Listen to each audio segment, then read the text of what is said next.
I made Alhaitham and Kaveh's house keys for our spicy roommate CMV. If you're interested in how, stick around and find out. Oh, that's hard.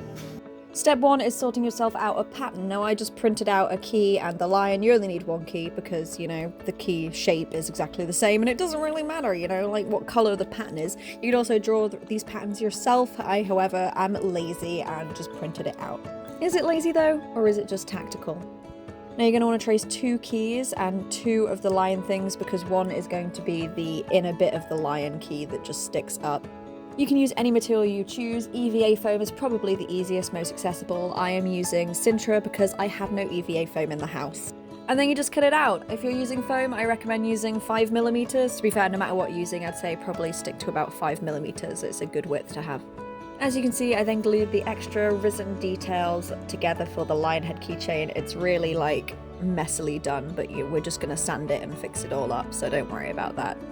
If I had any O-rings on me, I would have used that, but since I didn't, I just used some gold wire between the gaps to create like the place for it to all hang together like a keychain. I don't know words, alright? You're not watching this for words, you're watching this to learn. Time to sand those bad boys like your life depends on it. When sanding, start with the higher grit and work your way down to the finer grit. This way you'll get a much smoother surface. This is the part where if I was using foam, I would use the thinner stuff to do the fine details, but since I'm not, I'm using white warbler instead. White warbler works wonders to do the lion's head and paws. You could also use foam clay. To add the little loops to the back, I'm doing just that. I'm only going to need these keys from one direction, so I'm just using a blob of glue and a little twist of wire at the back so that all these keys and the little lion head can be put together on a keychain.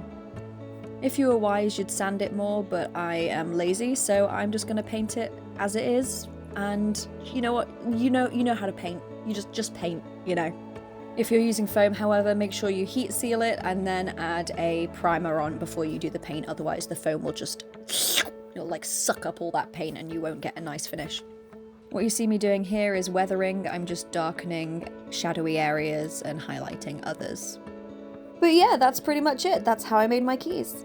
If you are interested in the CMV that these were for, the Safe for Work version has got a link at the end of this video. The Not Safe for Work version is fully available on www.rosemagpie.com. I will see you all again next time. Please leave a like, comment and subscribe, and thank you for watching.